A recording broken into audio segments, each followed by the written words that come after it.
Olá, tudo bem? Para você que não me conhece ainda, meu nome é Camila Montanha, eu sou nutricionista holística em Londres e fazemos também atendimento online para o mundo todo. E hoje eu trouxe um assunto que está muito em alta, eu recebo muitas perguntas sobre ele, principalmente porque está conectado ao emagrecimento, né? De fato, é uma excelente estratégia para o emagrecimento, que é o famoso jejum intermitente, né?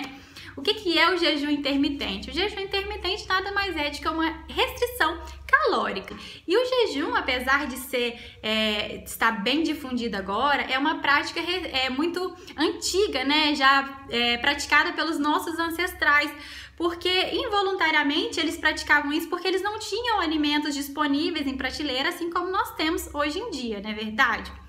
E quais os benefícios do jejum intermitente, né? Além do emagrecimento? Ele pode ser muito bom, por exemplo, para resistência insulínica, ele pode ser muito bom para poder potencializar o processo de detoxificação do nosso corpo, ele aumenta aí o número de antioxidantes do nosso corpo, né, combatendo os radicais livres. Então, para quem tem doenças inflamatórias, pode ser uma boa estratégia, né? Ele promove também o que a gente chama de autofagia, que é como se fosse a limpeza do nosso corpo, das células que não estão legais, não estão funcionando bem. O corpo ele faz essa eliminação.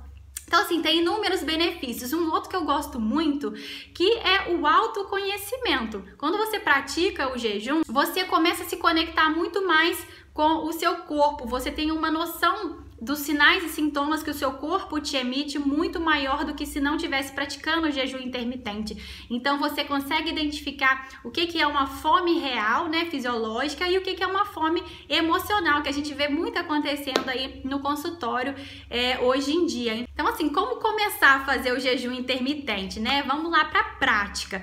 Lembrando que a gente está falando aqui de pessoas saudáveis, pessoas com patologias, né, específicas, elas precisam ter um acompanhamento de um profissional para poder auxiliar, não que as pessoas não possam fazer, mas que elas precisam realmente ter esse respaldo aí, principalmente diabetes, que precisa controlar o nível de insulina, né? E aí, assim, gestantes, não é um bom momento para se fazer, quem tá amamentando, talvez crianças também não, então tudo precisa aí de um acompanhamento de um profissional capacitado. Então vamos lá, Camila, como começar o jejum intermitente? Existem diversas maneiras de se fazer o jejum intermitente, mas hoje eu trouxe essa maneira que eu considero que é a mais fácil, que eu uso em mim e que eu vejo muito resultado e que eu uso nos meus clientes e tem resultados incríveis também, que não é tão difícil de começar a fazer.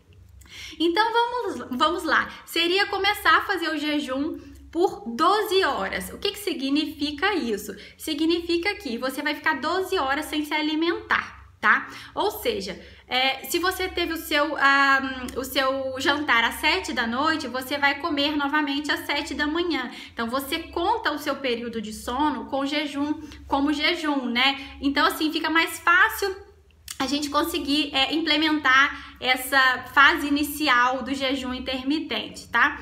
E aí, se você for sentindo mais confortável, né, o seu corpo vai se adaptando a essa janela, você vai estendendo a quantidade de horas que você fica sem comer. E é importante lembrar que nesse período de jejum, né, a gente tem que ter o consumo muito adequado de água, a gente precisa consumir também chás. Os chás são os nossos aliados, porque cada chá pode acelerar o processo de jejum intermitente também, né, o processo de detoxificação do corpo, que o jejum naturalmente já promove. Então, alguns chás, eles podem dar esse impulso aí também. Café pode ser consumido sem quebrar o jejum, tá? Tudo isso sem açúcar. Os famosos shots, né, matinais, que são também anti-inflamatórios, a gente pode colocar um limão espremido com um pouquinho de água, algumas especiarias, né? Pimentas caienas, tem gente que gosta de colocar, eu particularmente não gosto de tomar pimenta na manhã, não me cai bem, mas você pode acrescentar outras especiarias do seu paladar. Você pode fazer um suco verde com limão, com uma folha verde, né, e acrescentar aí essas especiarias também. Isso tudo não quebra o jejum, tá? Se você é uma pessoa que já pratica atividade física com mais intensidade e você quer aderir ao jejum intermitente, você pode usar também o famoso TCM, né? Que nada mais é que um triglicerídeo de cadeia média, ou seja, é uma gordura boa que pode ser acrescentado no chá, pode ser acrescentado no café e vai te dar um boost energético para você exercer as suas atividades físicas ali daquele dia, tá bom? E agora? Então, como que eu quebro esse jejum, né? Já fiquei aí de jejum uns 12 horas. E o meu café da manhã? O que eu posso comer, Camila? Então, vamos lá. Vou te dar um exemplo de café de manhã de quebra de jejum. É importante que essa primeira refeição, né, a quebra do jejum, ela não seja com alimentos com alto índice glicêmico, né? Que não tenha muito açúcar nesses alimentos. Então, vamos lá, um exemplo. Você pode fazer um café da manhã com ovos, que é uma boa fonte de proteína. Você pode fazer com abacate, por exemplo, jogar umas castanhas em cima ou umas sementes, né, que aí vão ser as fontes de fibras que são fundamentais no processo de jejum intermitente. Você pode pegar um iogurte com frutas vermelhas e colocar um pouco de castanhas também em cima. Você pode fazer um shake, se você é uma pessoa que não gosta de comer muita coisa sólida, né, na parte da manhã, tem gente que não gosta mesmo, e aí você pode fazer um shake. Se você usa proteína em pó, você pode colocar uma proteína em pó, você pode fazer um shake com frutas vermelhas e você pode fazer um suco verde mais incrementado, né? E aí você pode colocar as folhas verdes, você põe um limão, você põe as suas especiarias, se você gostar, você acrescenta mais uma fruta, o kiwi, por exemplo, ou um abacaxi, você acrescenta as castanhas.